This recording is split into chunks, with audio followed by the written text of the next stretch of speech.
to you. Great, thank you, Kevin, for that introduction. Also, I want to start by just thanking everybody for inviting me to the Mobilizing Justice conference, and Kelly and Janae for putting it together, and to Bronwyn for getting me involved and generally just being an excellent friend. And so I'm very excited to be here. I also want to acknowledge that although we are gathered together virtually, both the home where I'm joining you from and the institution where I'm employed are built on the unceded lands of the Munsee Lenape people. Both the city of New York and the New School profit from and prosper by the systems of exclusions and erasures of indigenous peoples and the ongoing structures of colonial violence that root our social lives and practices. This acknowledgement serves as a reminder to myself that decolonization is not a metaphor, and that any stated institutional or personal commitment to social justice must be met with the concrete and deliberate labor of dismantling settler colonialism in all of its affordances, forms, and iterations. So I want to start actually by sharing a quote, because earlier in the panels, people were talking about police reform, and when it started and how it's a historical process. And so I want to start with this quote from a commission on police reform. So here's the quote. I read that report of the 1919 riot in Chicago, and it is as if I were reading the report of the investigating committee on the Harlem riot of '35, the report of the investigating committee on the Harlem riot of '43, the report of the McCone Commission on the Watts riot. I must again in candor say to you members of this commission, it is a kind of Alice in Wonderland, with the same moving picture reshown over and over again, the same analysis, the same recommendations, and the same inaction. So that was actually from 1968. It was from Dr. Kenneth Clark, who is one of the expert witnesses at the Kerner Commission's investigation into the causes of the 1967 Detroit Rebellion.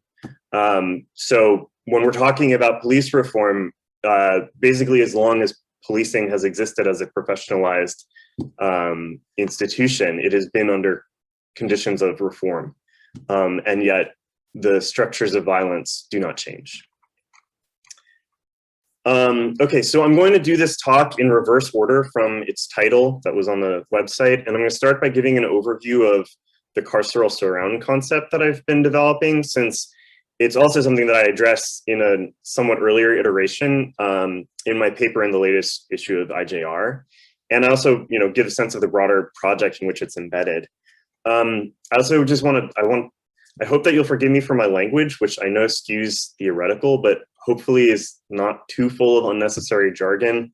I am nominally at least a media theorist, so that kind of language comes with the territory. And also for my US focus. I mean, I know that the work that I'm talking about is very much centered on the United States, but I hope that it has some parallels that will be helpful, and to think of it as maybe a provocation. Okay, so the carceral surround borrows its title from Fred Turner's The Democratic Surround, a revisionist history of the revanchist 1950s. In that text, Turner argues that amidst post-war US conservatism, countercultural movements deployed new multimedia installations to inculcate radically new democratic social formations and sensibilities that exploded a decade later in the radical 1960s.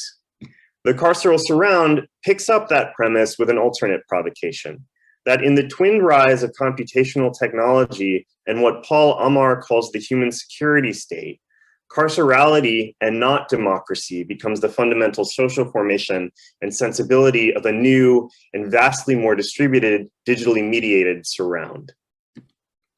Computational realism and 21st century media have, I argue, broken the newer carceral surround out of the installation or studio and distributed it into life at large. So carceral logics and imperatives saturate everything from the socio-political Overton window governing police reform that was discussed earlier to what Michel de Certeau called the practice of walking in the city. This surround materializes in the built environment and online through ubiquitous police and civilian surveillance technologies, but exceeds instrumental surveillance and control in its targets and aims. Instead, it extends into regimes of generative speculation through techniques like predictive policing and facial recognition. And in doing so, it scrambles the field of incipient danger through threat assessment and environmental surveillance. Rather than inculcate sensibilities of digital resignation or surveillance realism, which are two of the salient terms that people have used to think through why we're okay with omnipresent surveillance, the assemblage in the carceral surround captures futurity and forecloses liberatory imaginaries and possibilities. So the carceral surround then is pedagogical and also onto-epistemological. It both works to introject affective and intellectual attachments to the fact of policing into populations en masse, and also overcodes the world in such a way that the facts produced by the carceral surround turn into the real. So in that sense, it's a massified anchor that draws logics into its orbit and naturalizes carcerality as an open-ended end in itself. So while this critique emphasizes the increasing role that other than human actors play in operationalizing contemporary governmentality, Carceral Surround refuses universalizing denotative concepts like dehumanization or post-human that assume a baseline human figure as a starting point for analysis. And I do this because crucial scholarship in critical race and digital studies show that the dehumanization brought on by digital tech is in fact an extrapolation of historical projects of racialization and mathematization of the human, where particularly the black body is rendered fungible and made into a zone of distinction between life and financial instrument. And I suggest especially to see Ruha Benjamin, Simone Brown, Catherine McKittrick, and Zakiya Jackson's work to this point. This history threads through the rise of digitally driven policing and spreads out through the carceral surround. So building on this Sylvia Wintarian formulation and additional critical Black feminist and queer scholarship, I argue that the calculative regimes that make possible mass digitality are inextricably tied to the generative work of constructing human regimes on a sliding scale of personhood. So as Catherine McKittrick points out, historically and today, these regimes have been partially constituted by their vulnerability to logics of calculation, wherein the metric displaces or forecloses the subject or even the body.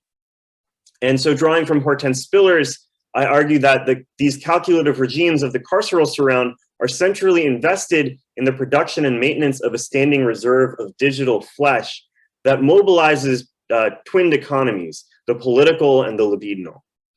And so long as carceral logics hold center stage in formations of computational sexual racial capitalism, which is to say, so long as capitalism exists, the human is not only a foreclosed and unattainable universal, but its realization across multimodal regimes would in fact prove apocalyptic. So this is a key turn in a lot of recent Black feminist scholarship, that in order for the universal recognition of the human to be achieved, the world as we know it would have to cease to exist. So this argument is fundamentally abolitionist, and I'm not going to make any bones about it. And abolitionist thought is crucial both to the theoretical method and horizon of carceral surround. Abolition is a materially utopian project that proceeds from a place of generative refusal. So to quote Ruth Wilson Gilmore, abolition requires that we change one thing, everything. By offering the necessity of changing one thing, everything, as its opening gesture, abolitionist thought breaks a cultivated feedback loop in which the insistence that criminal justice is merely an isolatable part of the social world, in fact, reinforces the facts of the carceral at the center of the world. So in refusing liberal and progressive analyses that ask after how carceral technology is used or how it can be improved, abolition opens up the space to genuinely think critically, to ask not only what these technologies do, but what can be built in their place. And I think that this is an urgent project for a moment like ours, in which pragmatic problems and technical fixes concerning fairness, bias, and transparency have so totally dominated discourses about police technologies. And so without contesting that those are in fact problems that need to be addressed, what I'm asking what I'm doing is, in a sense, beginning from the assumption of their success, which is to say, what would the world look like if all of its carceral technologies worked perfectly? So under conditions of carceral utopia, what would and what would not change? And as a preliminary provocation, I argue that the best possible outcome is the instantiation of more perfect systems of exploitation and subjugation that are beyond critique because they work perfectly.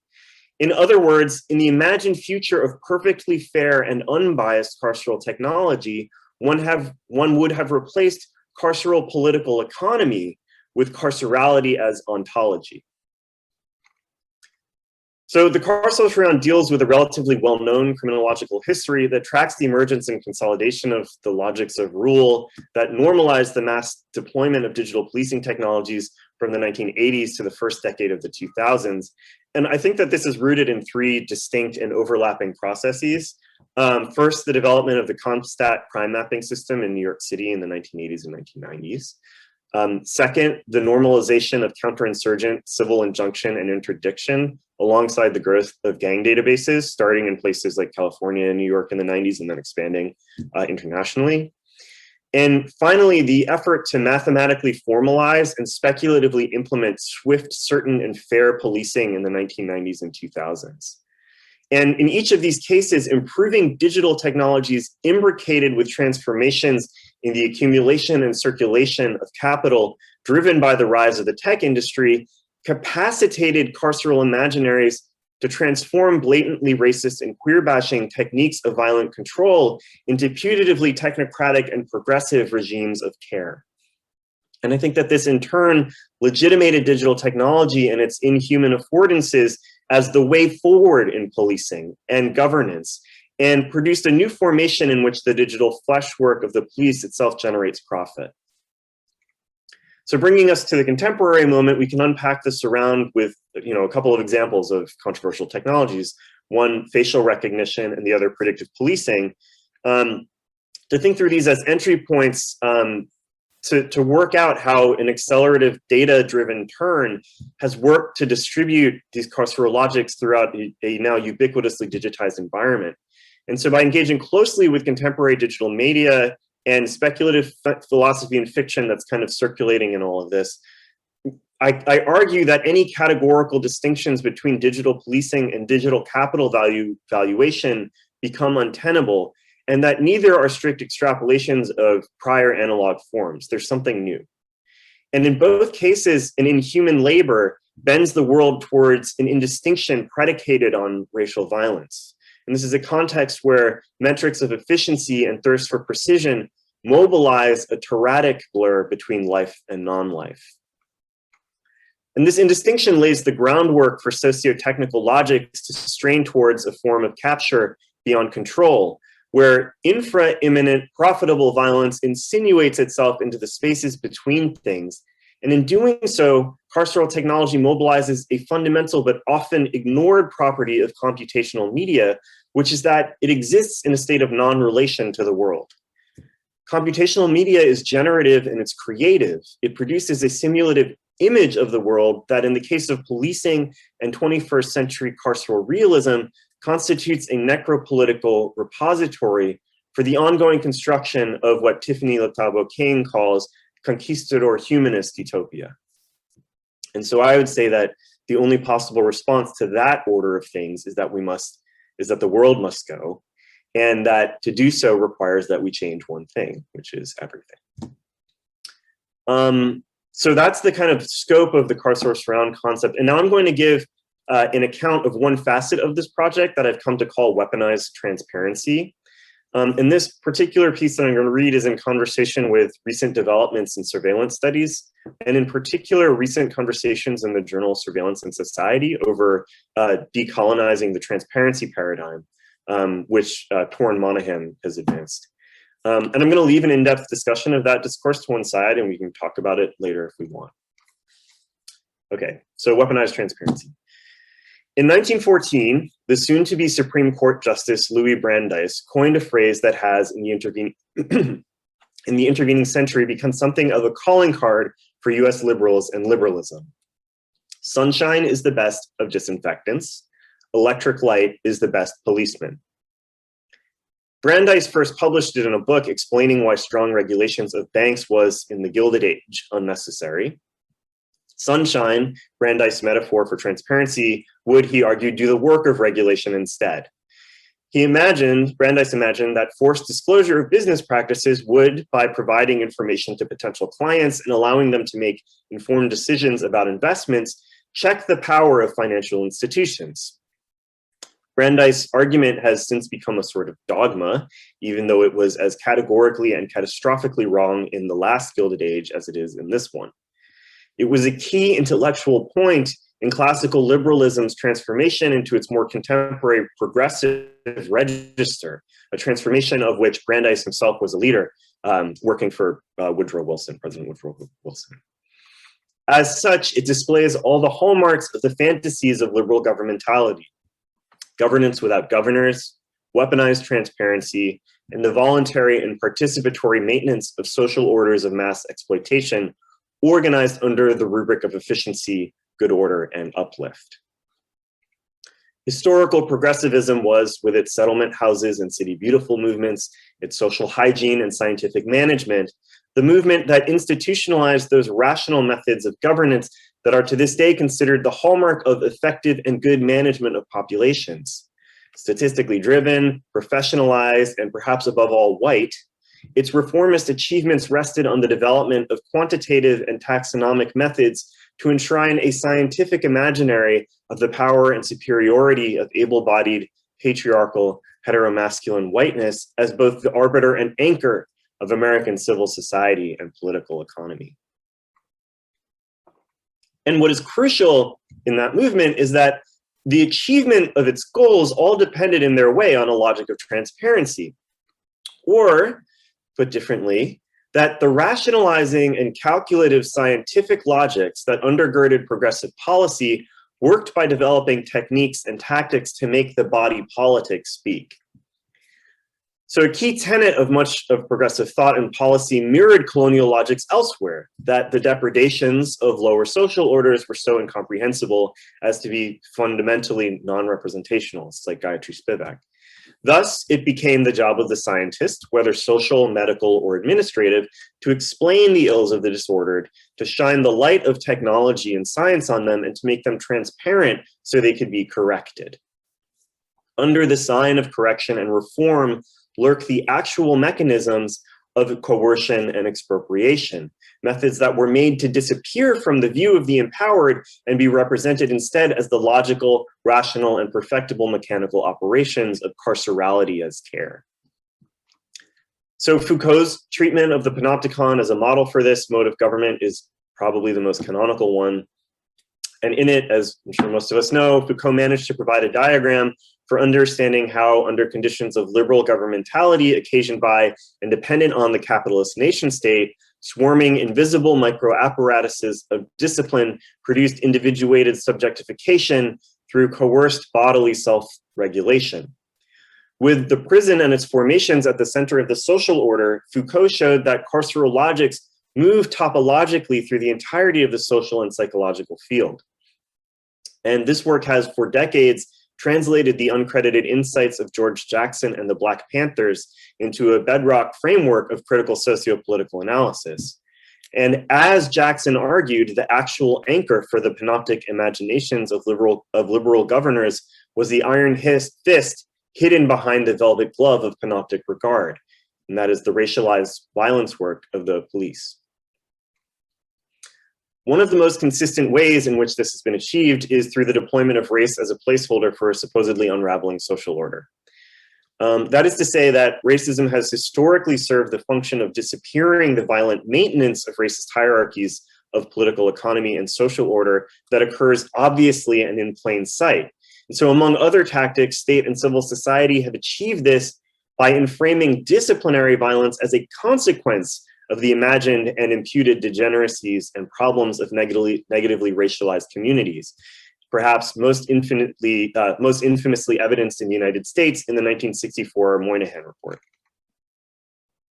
As Khalil Mohammed has demonstrated, this disappearing was in the 20th century achieved by statistical mechanisms that drew on the very tenets of progressive transparency that Brandeis invoked to manage banks.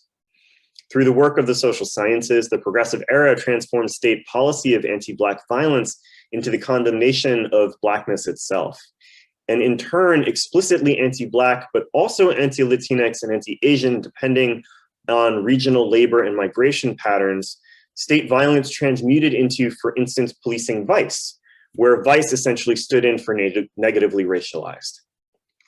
Thus, the actual violent maintenance of racial hierarchies, structuring of class expropriation, became conducted under the guise of a certain mode of police pastoral care. In other words, the blood-drenched maintenance of racial order was made to appear to a complicit civil society as civilizing racial uplift.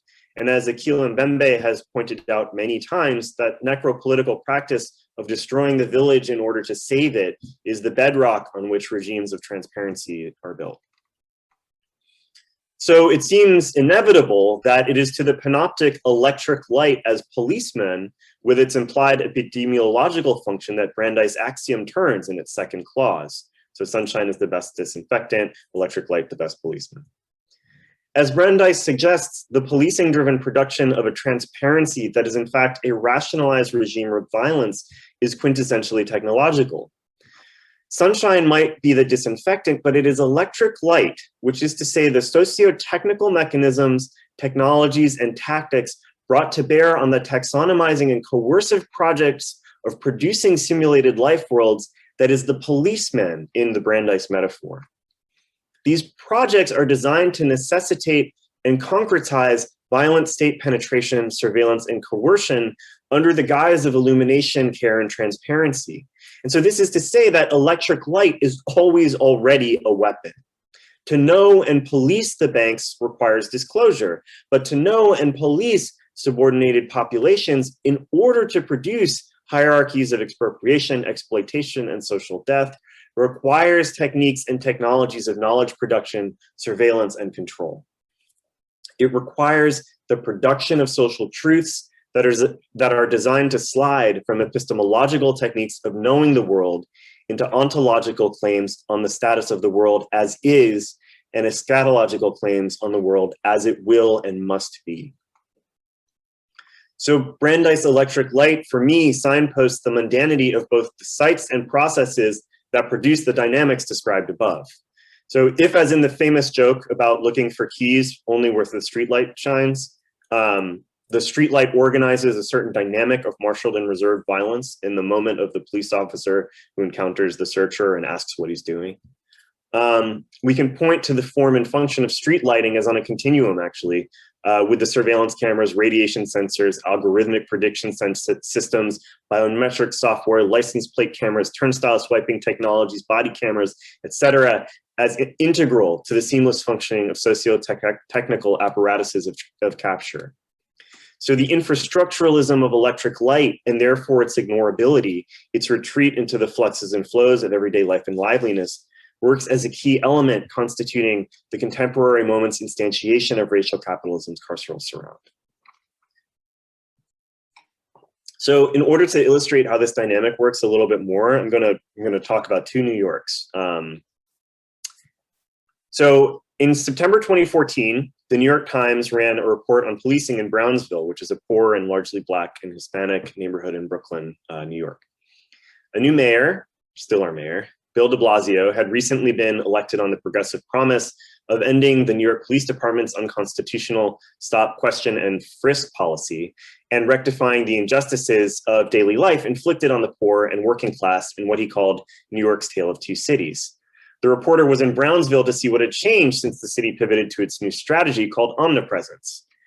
And when the New York Times reporter arrived in Brownsville to see what this progressive pivot away from the dark days of stop and frisk looked like to the people living in the neighborhood, he found police cruisers parked at every junction, emergency lights flashing until the early hours of the morning, powerful floodlights on all night pointed at public housing projects' windows, officers patrolling building interiors with flashlights on, helicopters flying overhead, shining searchlights down at the neighborhood, electric light everywhere.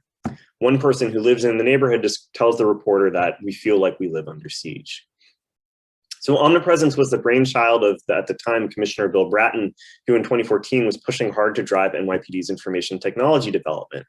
the NYPD's Information Technology Bureau, estimated that implementing the total wish list would cost $350 million. And it included plans to build a proprietary fiber optic network for the police, new data centers and cloud capability, efforts to link NYPD cameras feeds with independent agencies like NYCHA and ACS, to construct a citywide data fusion center under NYPD control, to expand the existing domain awareness center, system nerve center for processing data streams, and to push that system's platform to field officers, to install shot spotter gunshot detection centers citywide, to contract predictive policing software as a service from a private company, to equip police officers with body cameras, and to issue NYPD emails to officers. And I'd say that these are a different sort of omnipresence, right? They're a different set of techniques for leveraging algorithms to bathe the city in electric light. So in her book, Dark Matters on the Surveillance of Blackness, Simone Browne introduces the concept of Black luminosity as a framework for understanding the racializing violence that inheres in the productive surveillance of Blackness. And Black luminosity, she is, quote, a form of boundary maintenance occurring at the site of the Black body, whether by candlelight, flaming torch, or the camera flashbulb that documents the ritualized terror of a lynch mob. This boundary maintenance is, quote, intricately tied to knowing the Black body, subjecting some to a high visibility by way of technologies of seeing that sought to render the subject outside of the category of the human as unvisible.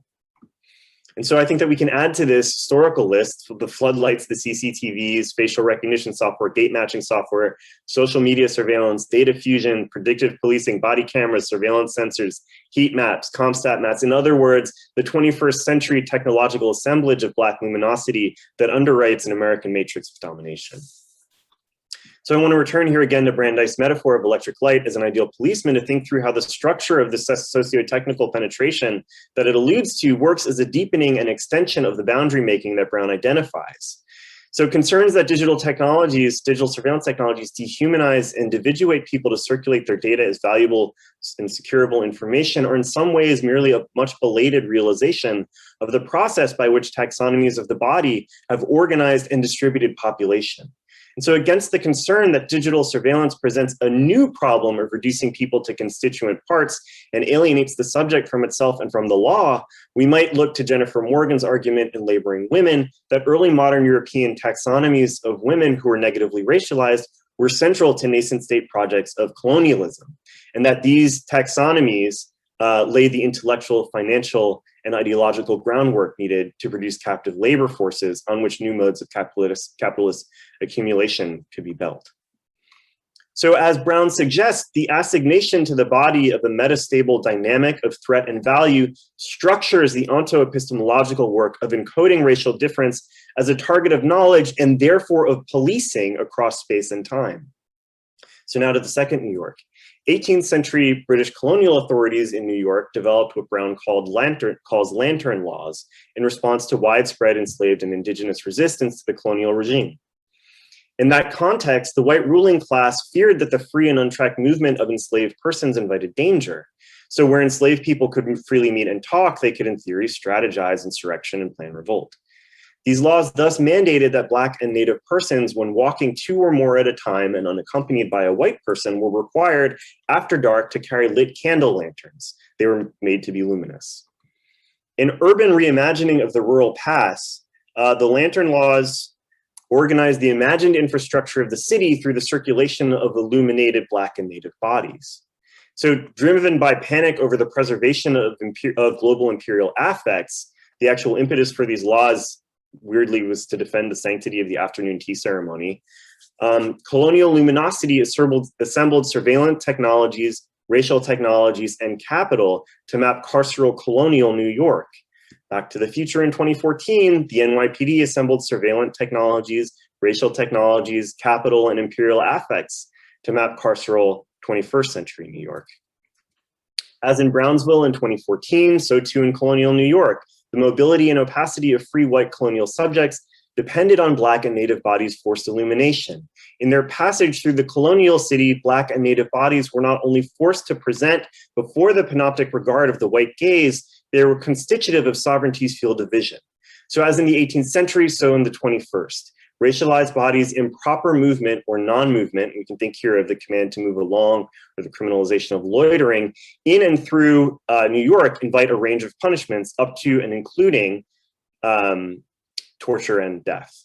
So surveillance, torture, capital, necropolitics, biometrics, carceral securitization, hotspot policing, the conflation of the terrorist and the criminal all coalesce here across time and space.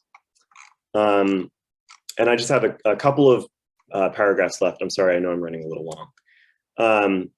Iterating the Lantern Law in the 21st century, NYPD's omnipresent strategy positions police floodlights in and around high crime neighborhoods so that the police can know when and where people of color move about the city. The designation of high crime neighborhood is itself a type of luminosity, since the heat maps that transform the lived environment into a state target depress the constitutional protections of people living under conditions of high crime. So this logic of mapping is itself the product of the ubiquitized racialized surveillance that broken windows reauthorized in the 1990s and that Microsoft Analytics digitizes on behalf of the public. So pushing this further, we can argue that technology is designed to extend the surveillance reach of and freedom of the carceral or onto epistemological conditions for racial capitalism rather than ramifications for the state of exception. So I'm going to skip ahead a little here since this is going more slowly than I timed it.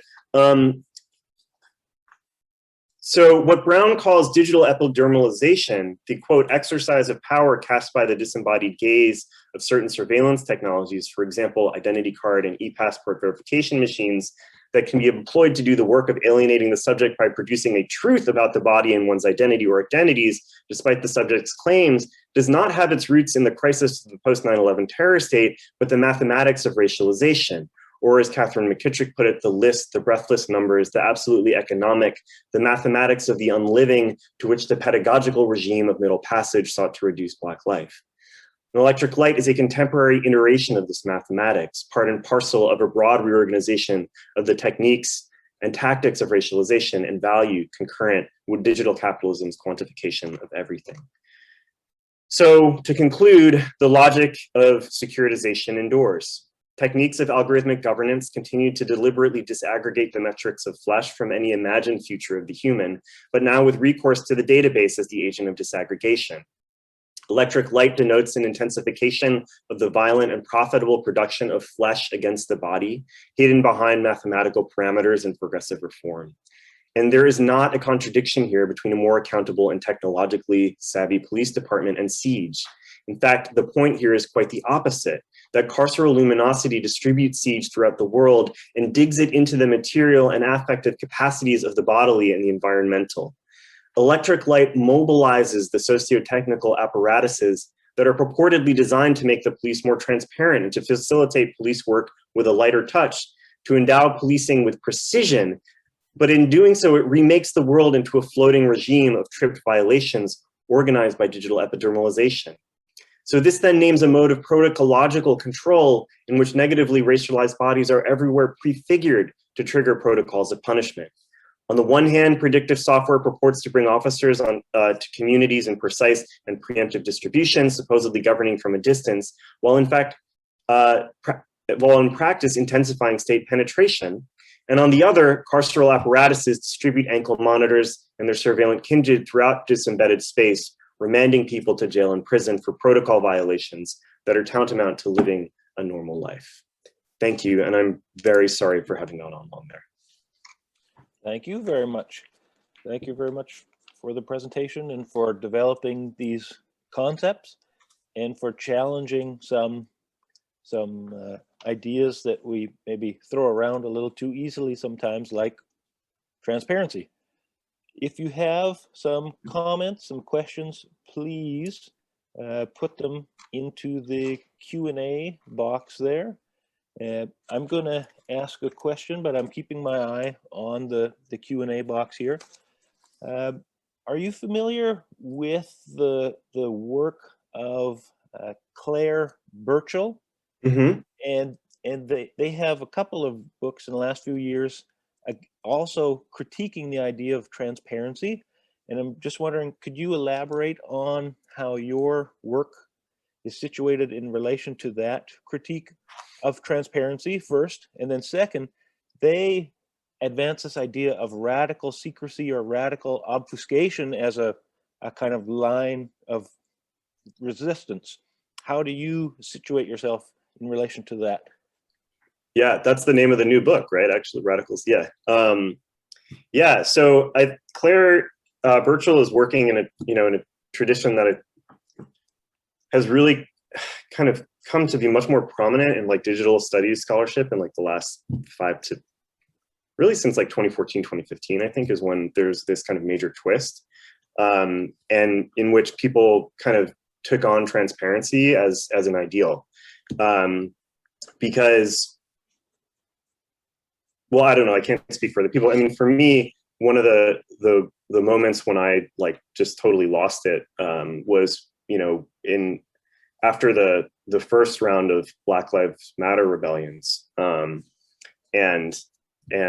the suggestions that were put forward by President Obama's task force on 21st century policing basically organized, many of the reforms were organized under this rubric of transparency, but the reforms that were proposed were just tools for better hunting people, basically, right? So like facial recognition software, body cameras with like biometric technology built in and preemptive and that kind of work.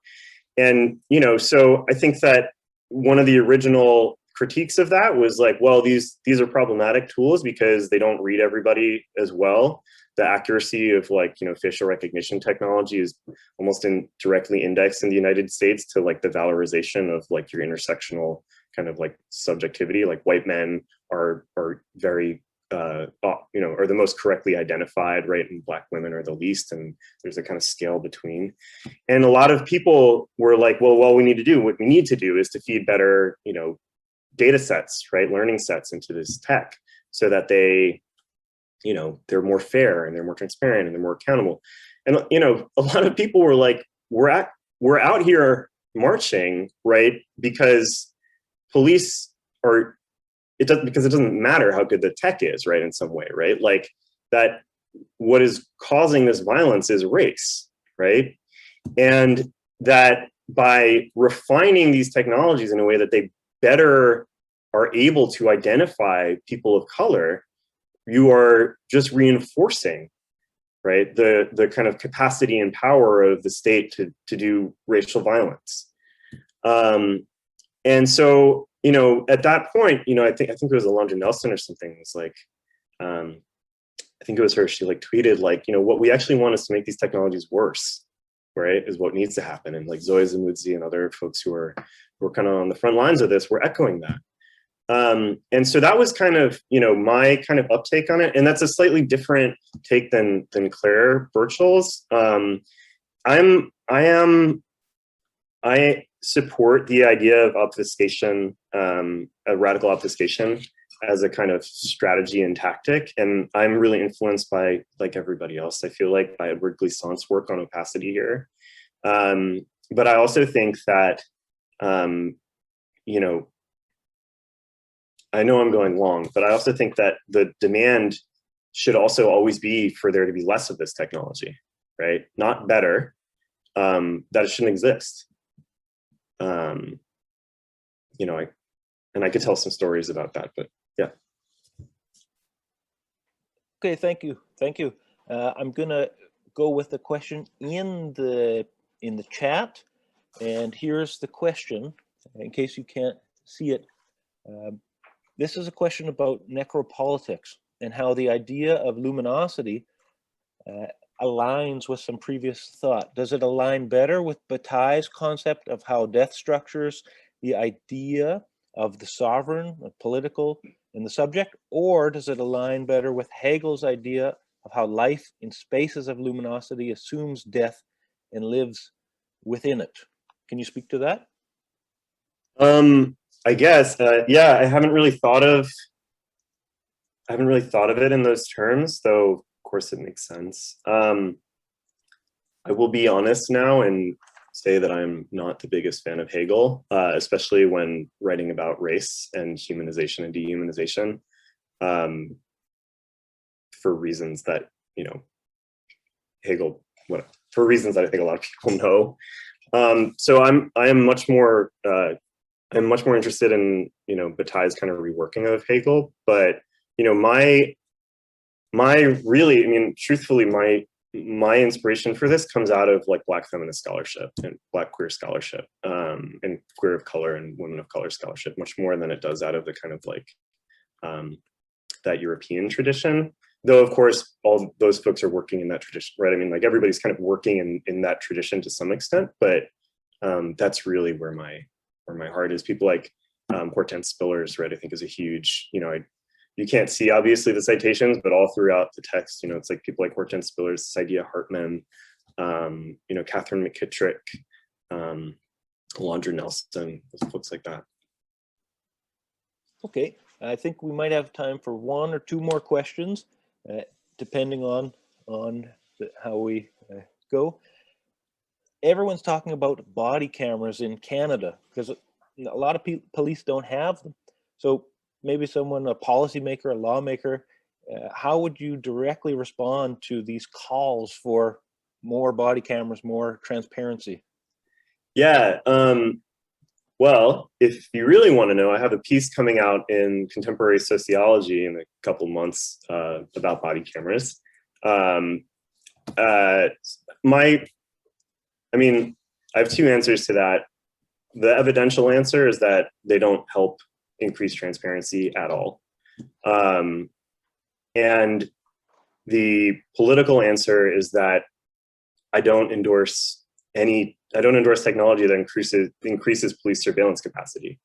And that in fact, I understand body cameras to basically be a way of, yet another way of the state instrumentalizing refusal to listen to or acknowledge the truth claims of people who it oppresses, right? The only reason cops need body cams, I mean, I'm oversimplifying here and I know I'm being like whatever, but the only reason cops need body cams is because the state doesn't believe, Black and brown citizens and residents about what cops do in their neighborhoods, right? And so that's a value judgment about like how state power works and how it should work and for whom. So no, I don't like them. Maybe one last question before we wrap up. Once again, we have another session starting at 12:30. There's going to be a coffee break before that. Here's the question. You really had a persuasive argument about how carceral regimes and surveillance, they're like translated into regimes of care. Now, what other academic discourses or ideas are advancing that, helping to animate that translation into care? I get that the carcerality is care thing that I've developed. I mean, I really get that from Foucault, honestly, and from from a lot of the work of Black Panthers, especially George Jackson, right, who in Blood in My Eye,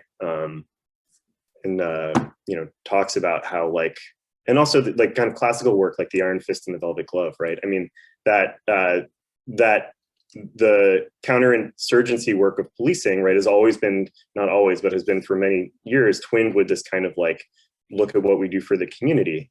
And so, at least in the States, you get police basketball games or whatever, right? Or you get these kind of cop cookouts and stuff in really over police neighborhoods.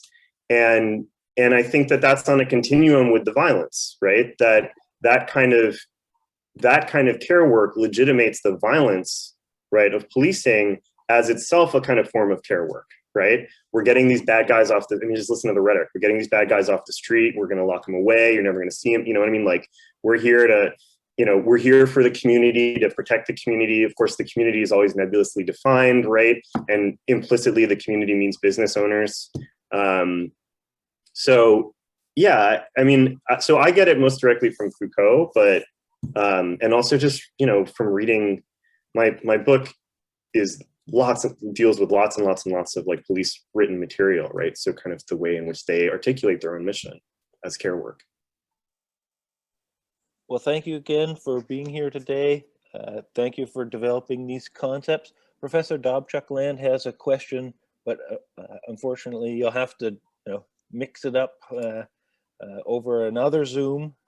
Under what conditions can abolitionists use digital technologies for our resistance? Very good question. But thank you again for being here. Thanks to everyone in the audience. Hope you'll stay tuned at 12:30 for the next session. Thank you so much for having me, really. No, thank you. Thank you. Amazing.